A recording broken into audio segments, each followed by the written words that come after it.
అనుకున్నదంతా అయింది. ఈ ఏడాది దసరా రేస్ మంచి రంజుగా ఉండనుందని అంచనాలే నిజమైపోయాయి. రిలీజ్ డేట్ విషయంలో ఒక్కరు కూడా కాంప్రమైజ్ కాకపోవడంతో దసరాకు 3 భారీ చిత్రాల విడుదల పక్కా అయిపోయింది. ఇప్పుడు ఈ పోటీ అఫీషియల్ గా కూడా మారిపోయింది. మహేష్ బాబు హీరోగా మురుగదాస్ దర్శకత్వంలో రూపొందుతున్న స్పైడర్ చిత్రాన్ని సెప్టెంబర్ 27కు విడుదల చేస్తారన్నది ఇప్పటి వరకు అంచనా మాత్రమే. ఇప్పుడు ఈ విషయం అధికారికం అయిపోయింది. సెప్టెంబర్ 27నే స్పైడర్ రిలీజ్ చేస్తున్న మేకర్స్ చెప్పేశారు.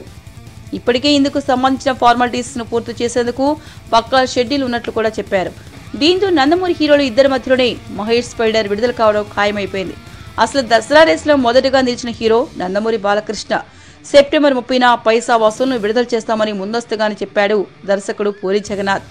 ఎన్టీఆర్ మూవీ జై లవకుశను సెప్టెంబర్ 21న విడుదల చేయనున్నట్లు నిర్మాత కళ్యాణ్ రామ్ చెప్పాడు. పండుగ సీజన్ కావడంతో 2 సినిమాలకు స్కోప్ ఉంటుందిలే అని అంతా భావించారు. కానీ ఇప్పుడు మహేష్ కూడా ఇదే పండుగను టార్గెట్ చేసుకుని పోటీని మరింతగా పెంచేశాడు.